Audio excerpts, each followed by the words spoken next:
பிரித்தானியாவின் பர்மிங்ஹாம் நகரில் உள்ள ஒரு சூப்பர் மார்க்கெட்டில் சுகாதார சீர்கேடு கண்டறியப்பட்டதுடன் அபராதம் விதிக்கப்பட்டுள்ளது. அங்குள்ள S&D சூப்பர் மார்க்கெட் என்ற கடையில் எலி மற்றும் கரப்பான் பூச்சிகள் உலாவுவது கண்டறியப்பட்ட நிலையில் இந்த அபராதம் விதிக்கப்பட்டுள்ளதாக அதிகாரிகள் அறிவித்தனர். குறிப்பாக சிப்ஸ் அடுக்கி வைக்கப்பட்டிருந்த பகுதியில் உயிருடன் எலி ஒன்று பிடிபட்டது. மேலும் அதே பகுதியில் கரப்பான் பூச்சிகள் ஊர்ந்து கொண்டிருப்பதை அதிகாரிகள் அவதானித்தனர். அலுமாரிகளில் எலிகள் கழிவுகள் சிதறி கிடந்ததாக ஆய்வறிக்கை அதிர்ச்சி தகவலை தந்தது.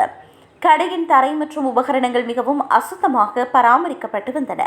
பூச்சிகள் கடைக்குள் நுழையாதவாறு எந்தவொரு தடுப்பு நடவடிக்கைகளும் எடுக்கப்படவில்லை.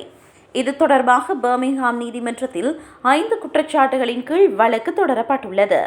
உணவு பாதுகாப்பு விதிகளை மீறியதற்காக கடை நிர்வாகம் குற்றத்தை ஒப்புக்கொண்டது. இதனைத் தொடர்ந்து கடைக்கு 24,000 பவுண்டுகள் அபராதம் விதிக்கப்பட்டது. தற்போது புதிய உரிமையாளர்கள் கடையை சீரமைத்து தூய்மையாக மாற்றி வருவதாக கூறினர்.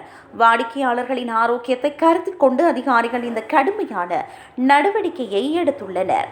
உணவு பாதுகாப்பு தரத்தை உறுதி செய்யாத எந்தவொரு வணிகமும் சட்டப்படி தண்டிக்கப்படும் என்றும் எச்சரிக்கை விடுத்துள்ளனர்.